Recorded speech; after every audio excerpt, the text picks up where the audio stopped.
And so then I'd like to introduce to you Mr. Mark Moran, who I'll let him tell you about himself, because he's a very learned expert in the antique field. Well, thanks, Marilyn, and thanks for bringing the program back to Lake Mills. We had such a good time last year, and so I'm glad to be back on a beautiful fall day. I like to begin every program by saying that your access to me and the information that I can share doesn't end when the program ends. You can take one of my cards. There's a stack of them here on the table, and you can go to my website. Anyway, no matter how many of these events I do, I never know how much I know until I'm presented with a question or a puzzle or a challenge. So I think we're ready to begin again. What an amazing collection of stuff we have seen today. I mean, you know, Nancy Hanks rocker, really? You know, that's pretty wonderful. And a bicycling trophy, and a great still life, and all kinds of good stuff. So again, thank you so much for supporting the library and supporting this event and bringing good stuff. So I'm thrilled. Now, after all that, Marianne Spangler, it's your turn.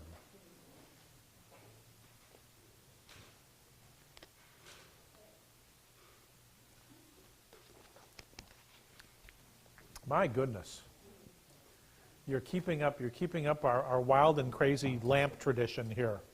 Is that what it's been? That's what it's been. Good heavens. How did you get this? I bought it at an estate sale in Waukesha, Okay. and I paid $450 for Okay. it Yep. back in the 80s. Okay. There's a little damage on Yep, the I back. can see that. That's easily repaired. It's Bronze. it looks like bronze, but it's not. Oh. If okay. it was bronze, it would be a lot heavier.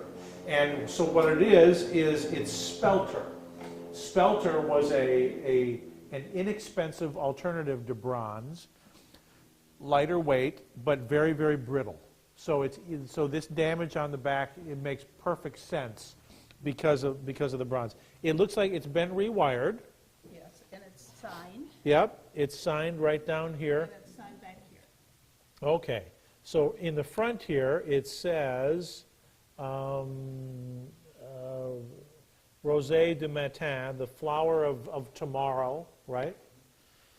Of the afternoon. And then it's also signed down here. There's also a casting mark. And it says Maxime, I believe it is. M-A-X-I-M, Maxime. So this is a newel post light. This is the type of light that at the bottom of a grand staircase, exactly, this would have stood right on top of the newel post. So oftentimes these are tin. Nope, these are actually brass or copper. Everything. So $450 in when? 1980s. 80s. Okay. Okay. That was a very fair price, and I think it's still a pretty fair price. Let's go back here and check this out here. So how do you display this in your home today? And does it light up and it's in good working condition? Oh, it's the only light that I use in one of the rooms I sit down in a lot, and it's lit up every night. But that's soon to change because we're moving. Okay. Okay. Let's see.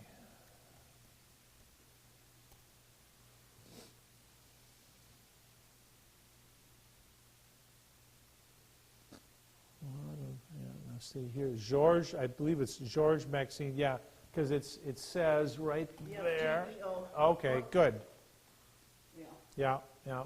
So I mean, there is a little bronze bust. Those are tiny, tiny little things. We're looking for a lamp. See this one right here, Georges Maxime, French Art Nouveau sculpture. When was he doing his work? He was late 19th century, 1890, right up to 1910. There's another one.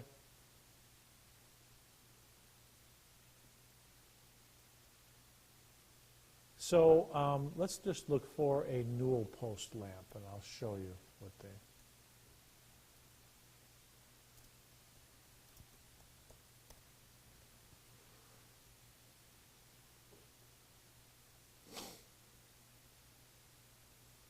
See, something like this. Right. Standing figure, newel post lamp. There's all the socket. Isn't that That one's pretty close. that one pretty close? $500. That just sold in April. How tall is it? 35 inches. Yeah, it's a little taller than yours. So in the 1980s, $400 was a good going rate. You might not be able to get that for it today. That's just kind of the way I'm fully aware of this. Okay, okay. Unfortunately. Yeah, yeah. Now there's a good comparable example, that one there. Here's another one, 200. Here's one, 150. Here's one very close, 275. There's one, 500.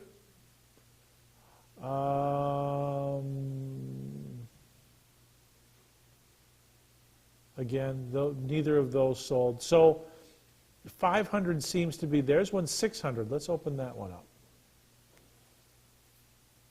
See? Very similar design. Look at the plaque on Is it. that by George too? Yeah, no, this is La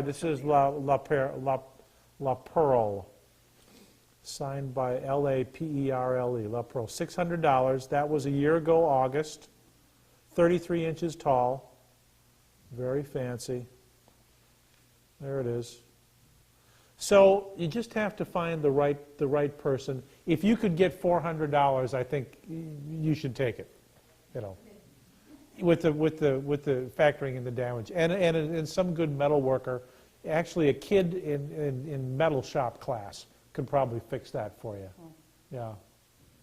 So I wish I could say you doubled your money, but that's just. Hey, that's the way it is right now. It is. Unfortunately, I have a lot of nice things Yep. that I'm going to be selling at an estate sale real soon. Yep. And I know, Yeah. Start at 4 and see what kind of interest you get. If someone offers you 2, take it. you're offering me too. If I was shopping, that's where I would want to be on it. Yeah. Yeah. Yeah. Thank you. You're welcome. Thanks so much for bringing it. Thank you. Okay. Invite us all to your estate sale. Yeah. What? Invite us all to your estate sale. Oh, yes. My estate sale is out of Rock Lake Estates, number 14, in Lake Mills, and it's going to be October 24th and 25th. Oh, it's soon then. Real soon. We found out yesterday the date. Okay, Bev.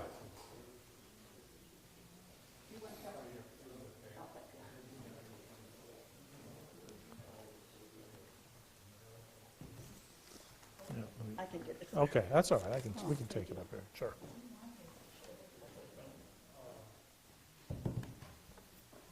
Hello. Hello there. Where did you get this interesting picture? It was at an old home that Ah. was built in the 1880s. Okay. 90s, and it was at an auction Okay. in about 1990s. Okay. So it was from an auction in the 1990s, Right. but the house dated house, it from the was 1880s. 1890s. Okay. 1900 as well. Okay. And there was lots of things in the home. Okay.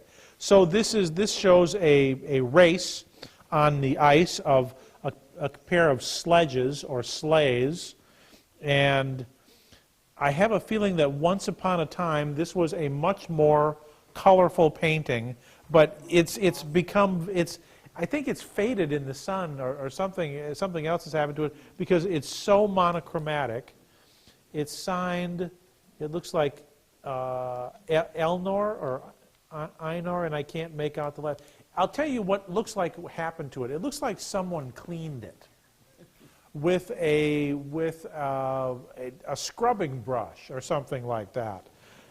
You wouldn't believe the horror stories I've heard of people cleaning paintings like this. The most popular one that you can actually find it on YouTube is someone will take, you can have a seat there, okay. They'll take a loaf of Wonder Bread, cut all the crusts off, and then make them into big snowballs and rub them on the paintings. That's what looks like it has happened. Another one is an onion. Take an onion, cut it in half, and rub it on a painting. Yeah, that looks like what someone did to this. So in the 1990s at auction, what did you pay for it? Can I ask? I don't even remember. Okay. It needs the work of a good restorer to add some more color, to clean it up, to stabilize what paint is left. Less than $100, I would say, unfortunately. The date on it is, it's not quite from 1880, but it's probably from right around 1900. So it's over 100 years old. And it once was, I think, a much more colorful painting, but I don't know what happened to it. Okay. You're welcome. Thank you.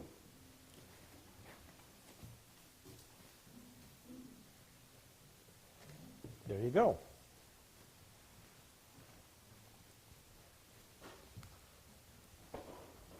Good, good. Okay. More Spanglers. Sigh.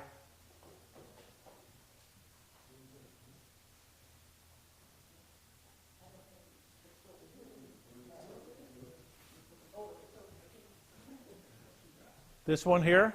Yes. Okay. Oh, that's nice. Let's take it right over. There we go. Oh, there with the, okay. So again, yeah, come on over here. So a nice folk painting. Who doesn't like cows in a stream? Everybody likes. Normally the frames I don't comment on because usually they aren't all that significant. Oh, you're doing a great job. That's a really good frame. Where did you get this painting? It came out of the Mansfield at Johnson's Creek. Okay. Mansfield Mansion. Okay. He was a butter and egg dealer. He did a lot of business in Chicago. Okay. It has as paintings of cows in streams go, and there are a lot of them out there. This is a pretty good one, but the quality of this frame, this was an expensive frame when it was new back in about 1880. Yeah. So this is a nice folk painting. Good impasto. Impasto is the weight of the paint on the canvas. So it's well done, it's well composed, it's very simple, and it's a little bit flat, a little bit crude, but that's part of its appeal. So a good folk painting, cows in a stream, in a really good frame that has a little bit of damage there, but not too bad. If you saw this in an antique shop today, about $250 bucks. Yes, very nice. Thanks for bringing it. Okay. Can you get it all right? Yes. Good. Thank you.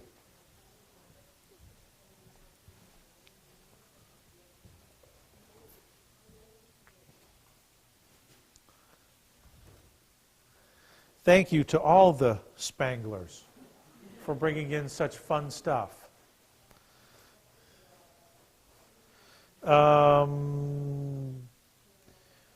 Chris Gukin something? I can't read the last part of it.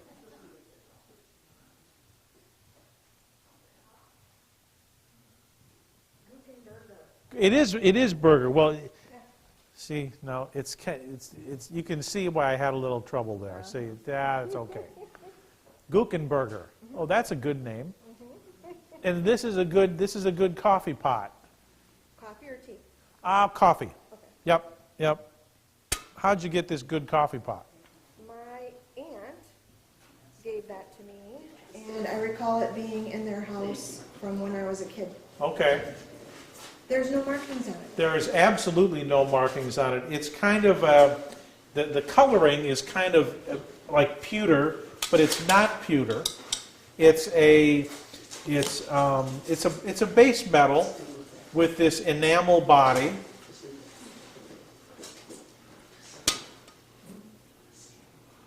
All enamel, brightly decorated, probably Dutch, could be German, could be Dutch. This would have been part of a more elaborate set that would have included a teapot, probably a creamer and sugar, maybe a waste bowl, maybe a spooner. In the slideshow that I have on the screen for my programs, I'm looking, there's a picture of me looking at a pot very much like this. And this is a printed design. It's not hand painted, so it's laid on like a decal. They call it a transfer design. But today, just pretty much a good shelf sitter. Although you know what, the enamel interior is clean. You could still serve a good, and I'll bet the coffee would taste a lot better too. Okay. Coming out of there, it's worth about $30. Okay, Okay, thank you. you're welcome. Thank you. Shirley Miller.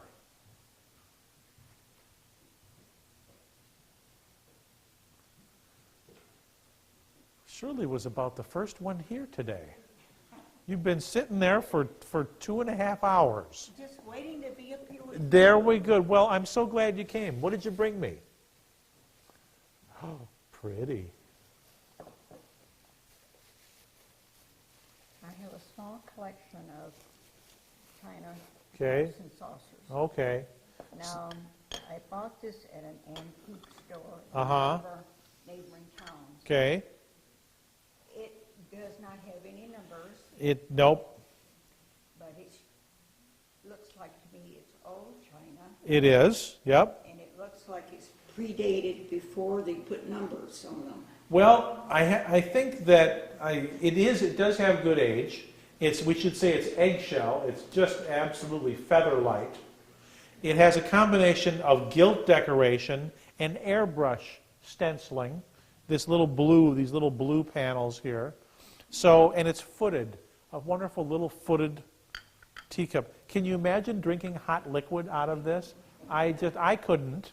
I would be too afraid that it would shatter in my fingers. And it's got a little damage. Yep. Oh, right there. Where is it? Yeah. Right, yeah. Yeah. Oh, there it is, right there. Right there. It's a little tight crack. You know, whenever I see something like this, that does affect the value.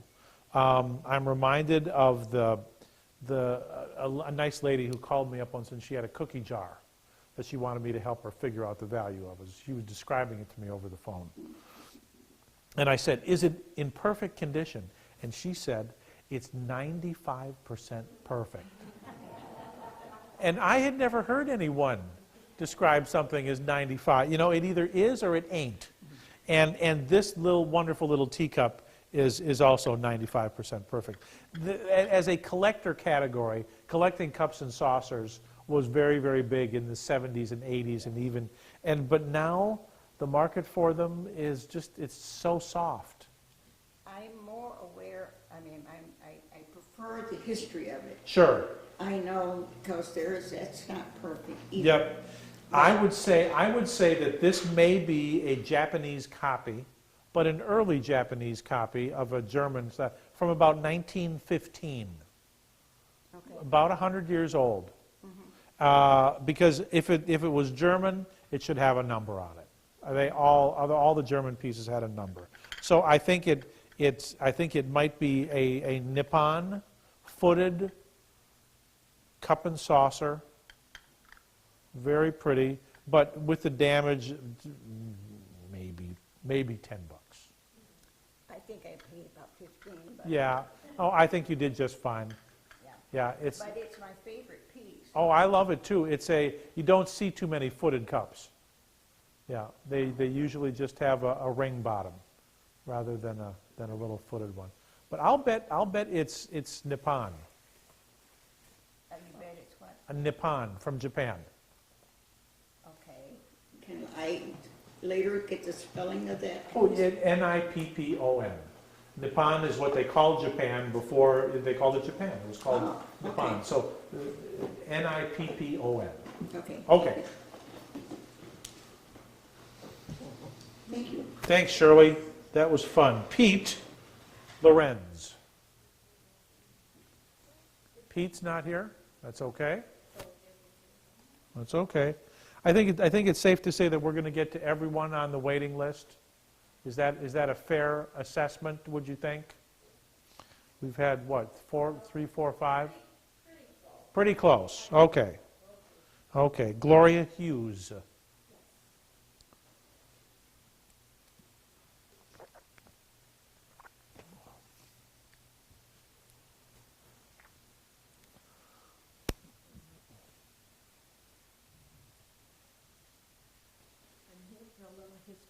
Okay, good. I hope I can be of, oh my, look at that. That is a beautiful, it is. It's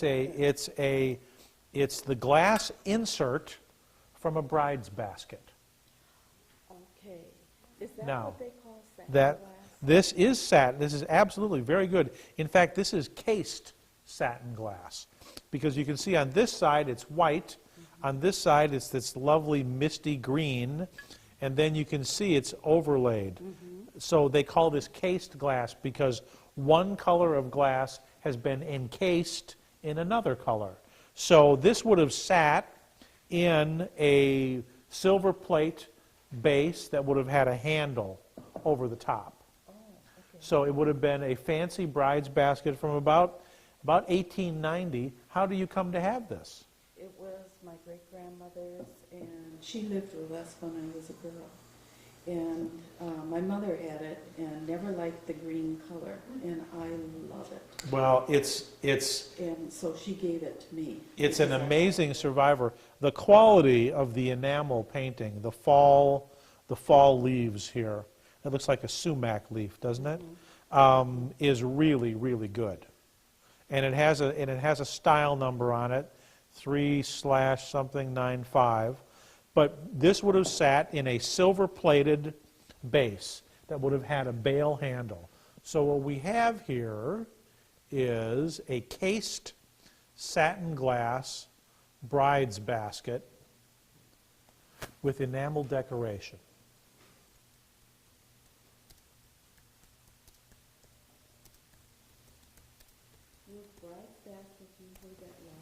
Oh, yes. Oh, yes. Here, look at these. Look at all these.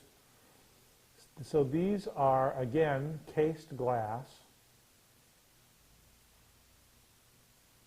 And no two, I mean, I've been doing this for 40 years. I've never seen two alike. Every single one. And I mean, again, this was all the fluting, all the crimping was all done by hand when it was still molten. And then they put the enamel on, and then it was fired again. So you can see that these would have had, I mean, look at this one. That is about the craziest one I've ever seen. Look at that. Victorian, enameled, decorated, cased satin glass bride's basket. There you've got that wonderful pink and with that just shocking green on the back side. Late 19th century, same era as this one. $250. So once upon a time, this had a silver-plated bale-handled base, just like this one. And out there's a base without a basket. So you can find these are all standard sizes, so you may be able to find a replacement base for it. But it is a big bride's basket. Well, thank you very much. You're welcome. You bet. That was fun. Go back in my china cabinet. Yeah. All right. Thanks, Gloria. Dorothy Nickel. Dorothy's not here? That's okay. What about Michelle McDonald?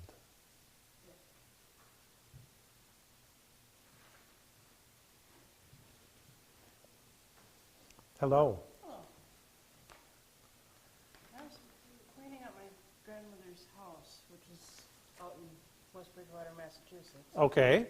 We were going through a bunch of our papers in Okay. my house, and I came across this, which is a book Written, unfortunately, the binding was already damaged. Yep. But written in 1657. 1657. Civil law. I don't know anything about it. and Okay. I told my dad if I ever got a chance to ever get it appraised, he said, or figure it out. The law of laws, or the excellency of the civil law above all other human laws. Well, that says a lot right there. Above all other humane laws whatsoever, showing of how great use and necessity the civil law is to this nation, printed for 1657. Good heavens, in London. So it is an English law book by Sir R.O. Wiseman, Doctor of the Civil Law, Weissman perhaps. Well, you know what? I see so many wonderful old books in my programs, perhaps not all as old as this one. There's a website that I use just for books. That would be great. We have a bunch of them out there. Okay. The website I use is this one right here. It's called abebooks.com. It's a worldwide network of sellers of used, rare, and out-of-print books. And it's free. You don't have to register. There's no subscription. You just go there and search. You can search by author, by title, or by keyword. Now, because these are retailers, I tend to think that their values are kind of high. But what they have that I find very helpful is they have really detailed condition reports. So you can compare the condition of your books with the books that are being sold here. So now here we have The Law of Laws. Whoops. By Weissman. And I'm going to leave off the date just in case there was another one, another year that this was printed. 256. Okay, so we need to narrow that down some more.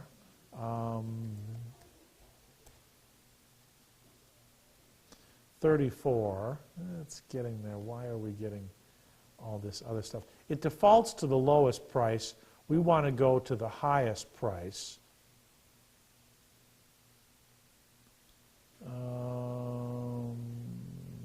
Yeah, see, I'm getting a lot of print-on-demand books. So that's no good. Royston. That's an S. They use in this at this time they were still before 100 years before the American Revolution. They were still using a lowercase s that looks like an F. So when it's in the middle of the letter, civil law to this nation.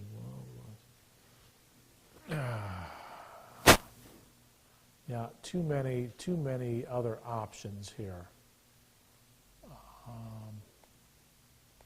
Let's go back and change this to 1657.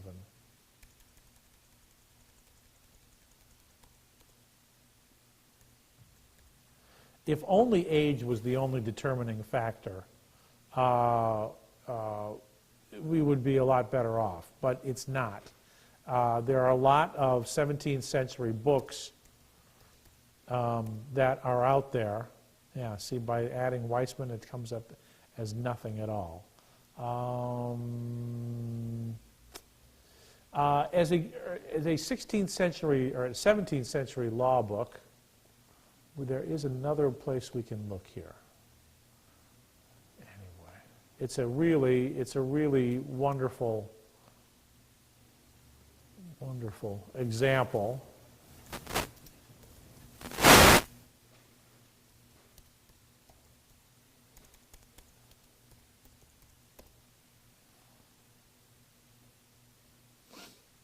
There's a few more of them there.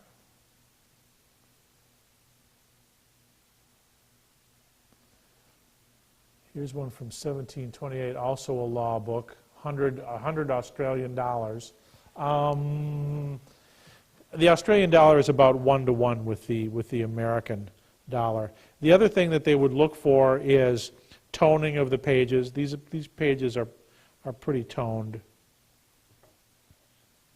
But overall, the condition is just wonderful. I would say that a bibliophile who had access to a good book repair, and there's actually one in Madison, Grimm's Book Bindery. I would say that's at least a $100 book. Okay.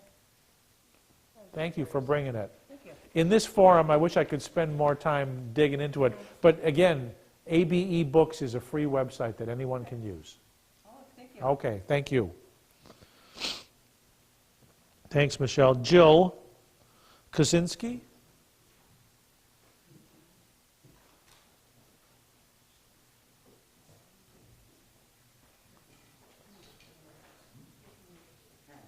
Hi. Oh, this looks like fun. This is my husband's great-grandmother. Okay, so it's a double wall pocket, double planter with parrots. Wow, how did this manage to survive?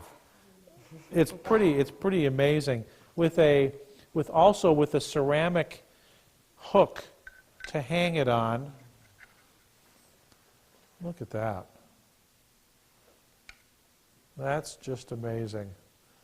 So 1920s, 1930s.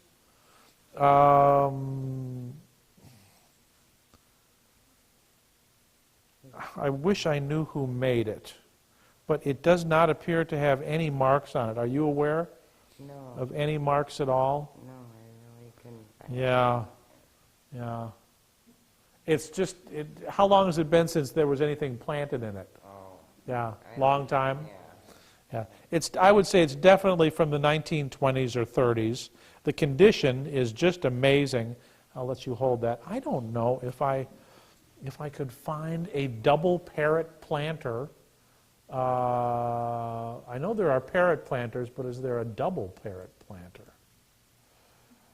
We thought it might be older because this grandmother would have been, what, 124? Yeah, well, Her mother. yeah, no, it's definitely 20th century. It's not quite an antique yet, but it's still a good collectible. Similar, but yeah, I wasn't sure. Right. Right. Well, there are some double ones out there. You know, like that one. Delphine Massier Figaro planter in parrot form. That's pretty cool. $4,400. Yeah, that's pretty cool. That's pretty cool. It's not quite Majelica though. I mean, you know what? It's close. It's not what I would call Majelica, but it has that bright drippy glaze. You know. I know, I keep looking for something in there. It's not, yeah, I mean, this is Massier. Massier was a very famous French Majelica. This is another one.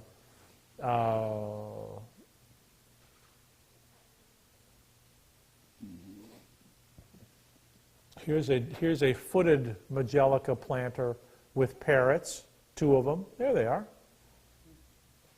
You know, 16 inches long. And it says right here, very nice.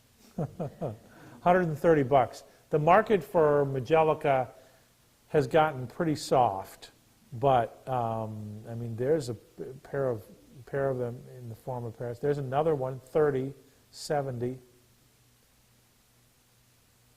$100 right there. Hanging planter, ceramic hanging planter. I don't think this would be considered Majelica because the colors aren't drippy enough. But you can certainly argue that they are. It's a rare form. $150, I would say. Okay. Thank you so You're welcome. Thanks for bringing it. Okay. Robert.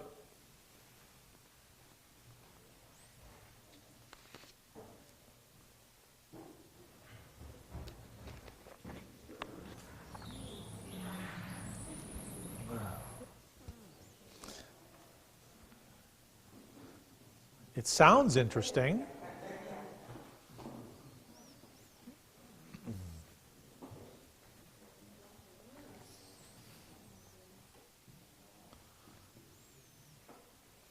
Perfect. Yep, that's good. Right there. So look at this thing. You got all the inserts in it. There we go. Yeah. There we go. So another family piece. Yes, that was supposedly my great-grandmother's. Okay. My grandmother was thinking that it was because it was like her mother-in-law. She might have brought it over from Ireland with her. Possibly. I mean, it's a pretty standard dome top steamer trunk with wood ribbing. This textured surface is a little bit unusual. The leather handles are gone. That always happens. The market for these is a little strange. The flat top ones can be used as coffee tables, and that makes them more appealing today. One like this, the dome top ones, pretty much the only thing you can do is put it at the foot of the bed and put pillows and blankets and coverlets and that, right. And you know, this one, it's about 130 years old. Getting a little rusty here on the side, but you've got it on wheels. Is that right? It has 3 of the coasters. That Oh, okay. There we go. Oh, I see. Yeah, Oh, so that. you're Yep. missing Yep. There we go. You know, I mean, you can refinish it. You can clean up. It would be worth to have it redone. You can. I mean, I would do it at home. I wouldn't pay someone to do it. Yeah. In this condition, it's worth less than $50. Okay. And so if you just want to clean it up and make it prettier, you know, that would be just fine.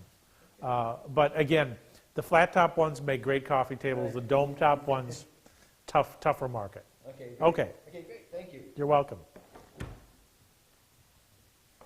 And they're light. Yeah.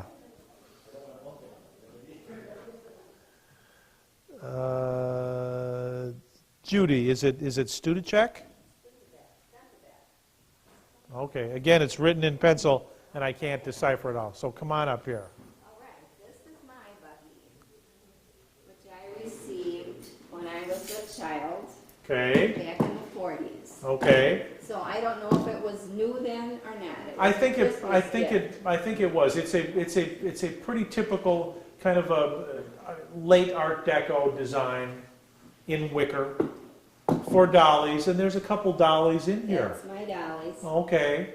The dollies are From the dollies. the Let's just 40s too. yep. Composition dolls. And composition is a Well, one is like that, right, and the arms. And this one actually has vinyl right. arms and legs, Oh, sure, which has soft- survived all these years. Yeah. Soft plastic. Now, sometimes the vinyl dolls were made out of a product called Magic Skin. And Magic Skin really lived up to its name because you would give a child a little white baby doll, and 40 years later it had turned into a black baby doll. That's what happened. That's what happened with Magic Skin. Okay, so this is vinyl. This vinyl is still in pretty good shape, but let's. The dolls have been well loved, and I think they've had most of the value loved right out of them. Yeah, But I know. They used to cry. You Yeah, know, they used to have a this little crier. thing Yep, inside and that's their what bed happens to working. the composition. Composition is just a generic term that refers to dolls made in a mold with glue and sawdust and you know, that's what it rags was. and ground up bone and all kinds of things. So today, these little wicker strollers, this is their use, either for dolls or teddy bears. The wheels are vulcanized rubber. They're kind of falling apart. Pieces, yeah. So I think more sentimental value than anything else for these, and you can see. I mean, there's a typical one right there, $60. Here's one a little bit rougher condition, $25. Actually, that looks a lot like yours there, $30. It's that same kind of a pale green. That's pretty close. That's pretty close, actually. $30. Again, I think $30 would be a fair price for this today. I don't know which way it's supposed to go, this way? Depends on which way Or the this sun's way. shining. You know? Depends Oh, on- okay, 'cause, depends- this yep. way the mom can Right, see the babies, this Right. way she can't. but- right, yep. Just depends on whether you want to give them Okay. shade. Yep, yep. So you think it is actually was new in the 40s? Oh, yes, I do, yep. Okay, Yep, I thought it absolutely. was even older. Absolutely, nope, it was, yeah, that was just brand new then. Okay, Okay, all done? yep, we're all done, thank you. Okay. Thanks, Judy. Cheryl Roberts, why does that name sound so familiar? Oh, maybe because and Lynn, those are the last two that were on the list. Where's my host? That's okay. Those were two who were thinking about home visits. So, we now go to the waiting list, if that's okay with you, beginning with Tom Jones. Is Tom? You did, Tom? He had Oh. that old chair. Yes, that was a good old chair. Thanks, Tom. Hunzinger. Elaine Scholmeyer. Z or an S? Huh? Hunzinger, is that got a Z or a S? Z. A Z, okay. Yes. Hunzinger. Yes. Okay. I was given this box about 5, 6 years ago, just before my aunt died. Okay. Just before her 96th birthday. Okay. Because when I was a little girl, I lived with them because my mother died when we were so young. Okay. And this box, you see, belonged to, it says daughter of Olaf and Petra Paulson. They were my great-grandparents. Okay. And this girl that had it, she was born 1890 and she died in 1896. Oh my goodness. And her name was Minnie Hoon. Okay. But my aunt used to keep all of these postcards in here. Uh-huh. And you will love them. But this is my great-grandparents. There they are. Yeah. They were good. They looked like, boy, he was tall. He looks like he's about 12 feet tall. Yeah, well, the rest of us didn't follow in her Oh, well. footsteps. And this is Okay. Grandpa's brother. Okay. But then these are a lot of other cards, but some, I won't bother you with all of them. This one I want you to see. Okay. This pack. Okay. All right. So this is the new state capitol in Madison. And there it is, right there. There's the new Right capitol. after the capitol was built. So there are two styles, and we talked about this briefly. There are two styles of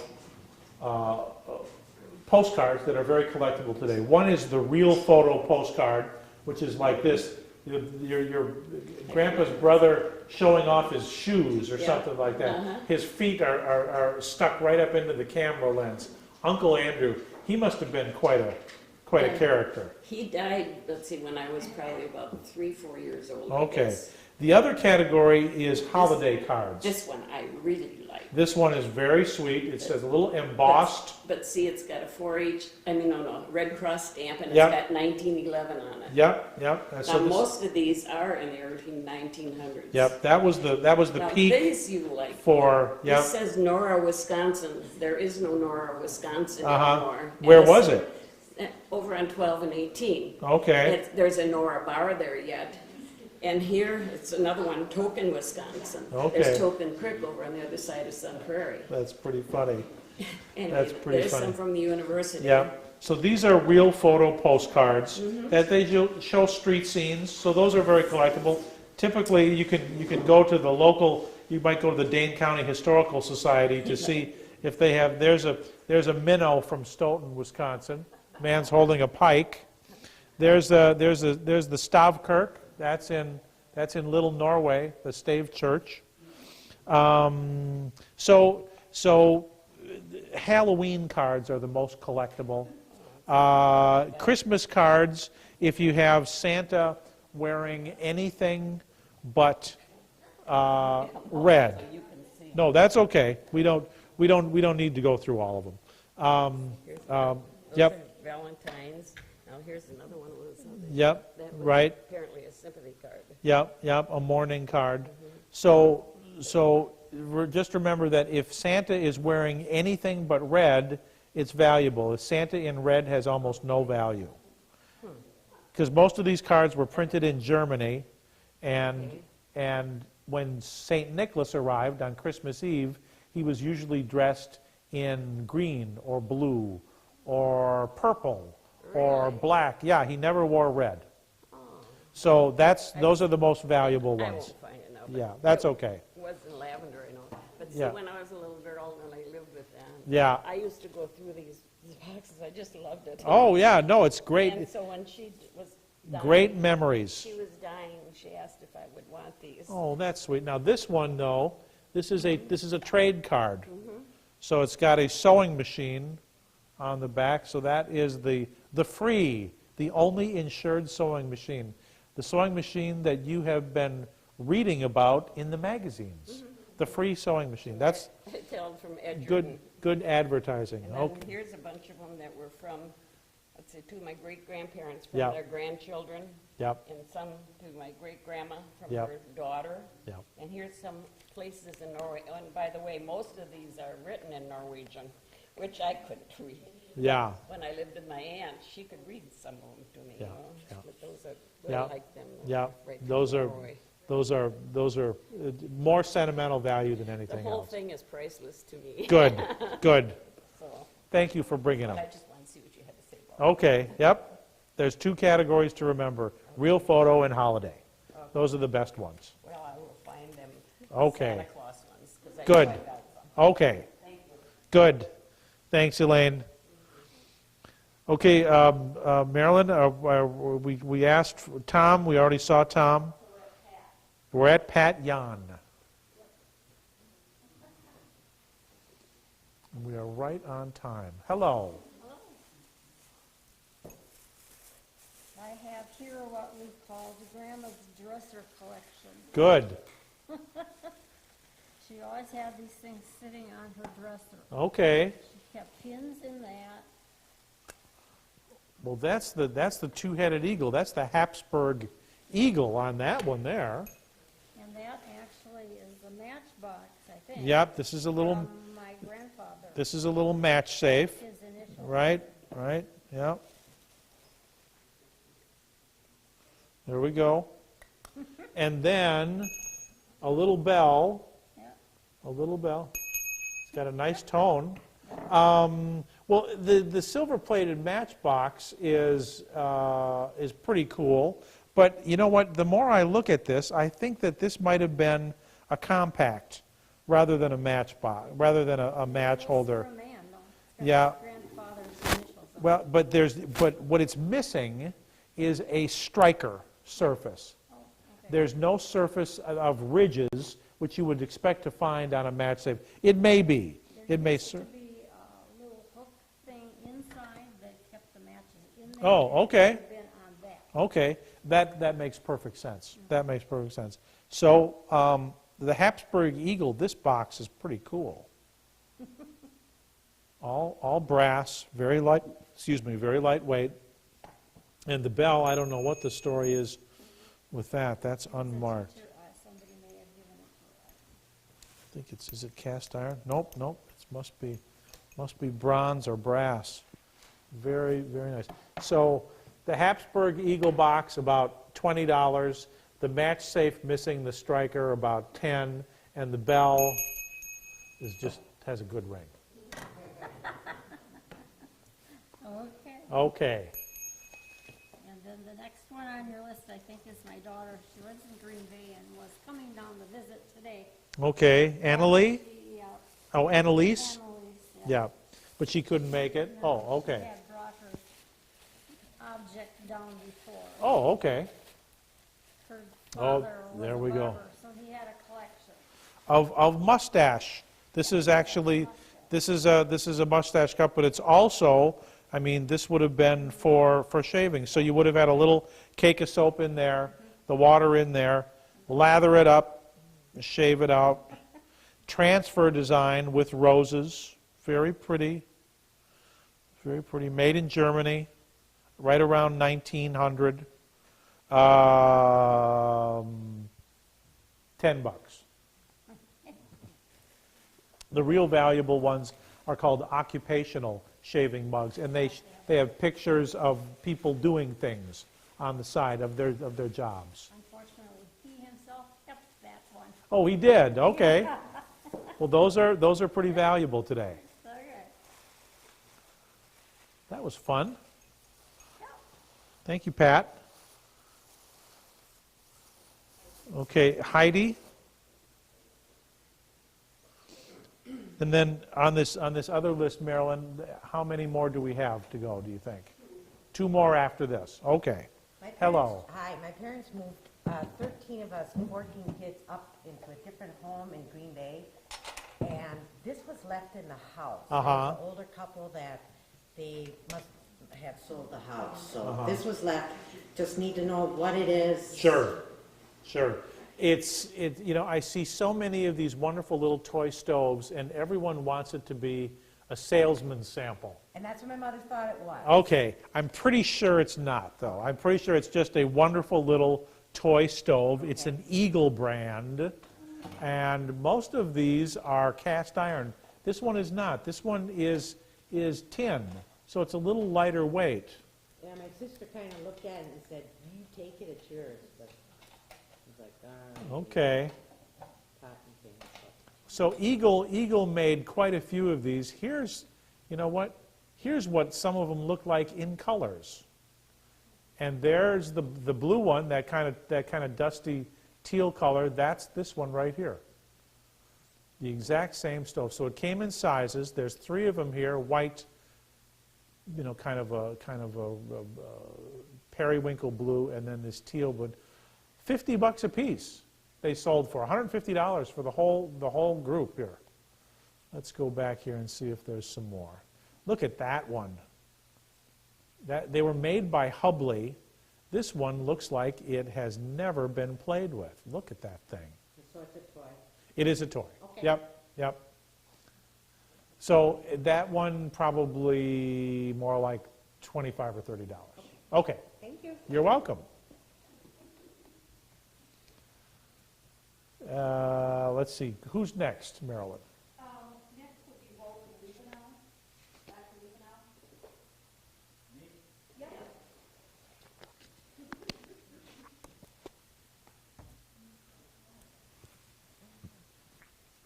Were you here last time? Yeah. That's what I thought. I brought Japanese stuff then. That's what I thought. Well, good to see you again. Yeah. Thanks for coming. This was given to us for our 50th wedding anniversary from friends from Albuquerque. It is absolutely gorgeous. It's a Navajo. Sometimes they call it a bride's pitcher, a double wedding thing. Yeah. Oh, it is. It's a wedding pitcher. But this one is very clearly signed by Hilda Whitegoat, and this is all hand carved. Think about doing this design. It's just absolutely amazing. Now, this is a tradition that goes back a long way. So when was your 50th wedding anniversary? 15 years ago. 15 years ago, in 2000. Okay. I mean, this is a tradition that goes back a long way, but I have a feeling there are more examples of Hilda Whitegoat's work out there.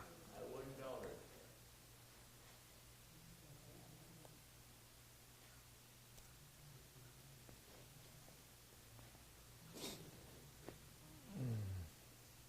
One. Well, but look at that. Pretty darn close. This is look at the design. Wow. That is beautiful. That was a pretty nice gift. Pardon? That was a pretty nice gift. Yeah. Yeah. This is a Hilda Whitegoat bowl. There it is, signed on the bottom, just like this one. Well, that's what caught my attention. Yeah. Yeah. 8 years ago, this little bowl sold for $325. Really? Yeah. Did you think it would be that much? No, I thought more like 50. Yeah. Well, if someone offered you $50, tell them no. That you would maybe about 10 times that, about $500 for this one. Yeah. Yeah. Really? Yeah. Okay.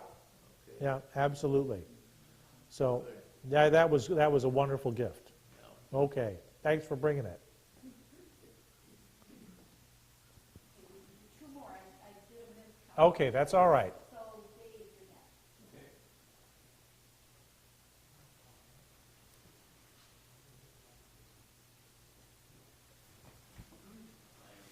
Hello, Dave. Hi there. Hold this up so everybody can see it, and I'm going to walk around here.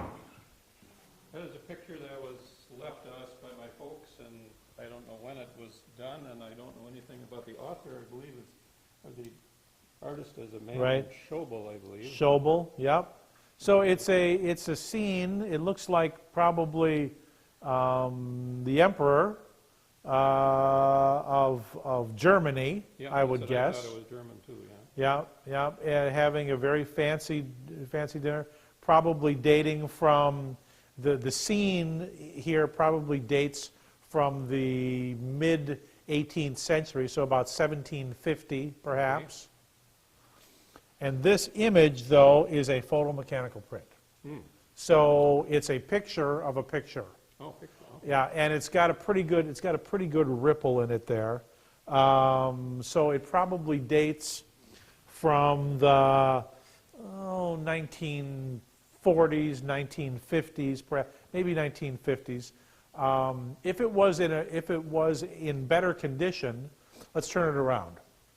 I would urge you to remove the original cardboard from the back, and there it is. This old cardboard has a high acid content. It's toning or discoloring the paper. In this case, because it's a photomechanical print, it's a picture of a picture, decorative value only. Nothing monetary. Okay. So just, who was Schobel anyways? I don't know. I mean, we can see if there are other examples of his work out there. We haven't used Ask Art yet today. Most of these websites that I use are free. An annual subscription to Ask Art is $2,000. Schobel. Yeah. And what was the first name? Fritz? No. I didn't get a first name on there. No. What's the initial? Is there an initial? Yeah, there is an initial. But I think, why don't you take a look at it? Okay. It's like an L or a G or something like that. Yeah, it might be. It might be a G. Yeah. Yeah, who is Fritz? No, that doesn't work. There's a Paul. I wonder if it was Paul Schobel. Schobelt. Nope, not coming up. 1838 to 1893, which would make sense in terms of when this picture was painted. Can't find any more about him right now. I So asked a couple people to take a look for me, and they couldn't find anything on him either. yeah, it may be. He was clearly a very talented artist. Is there something you could do to clean that up a little bit? No, it's just a photomechanical print, so it was very inexpensive. Looked like a lot of the detail got lost there Yeah, over the years. it was inexpensive when it was new. It's inexpensive today. Okay. Okay. All right, thank you very much. Thank you.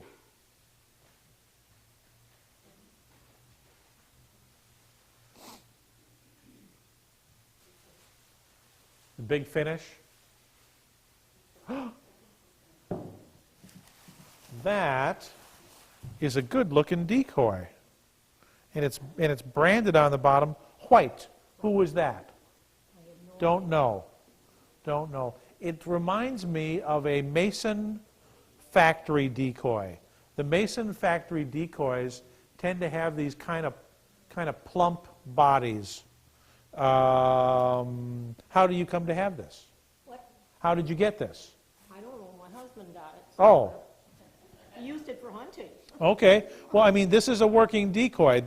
This would have been strung out, part of a rig that might have included, 50 or 100 ducks that would have been spread out on the water. What's the most ingenious one is one that had a little counterweight in the neck. So when it was bouncing in the water, it looks like the head is moving back and forth, which is, if that don't bring the ducks in, nothing will.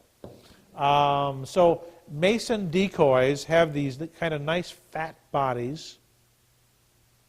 Let's go back here. And this is a mallard Drake.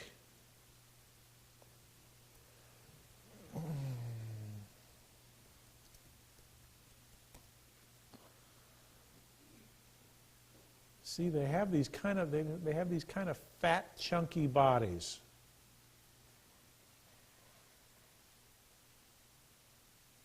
There's one for a 110 in similar condition.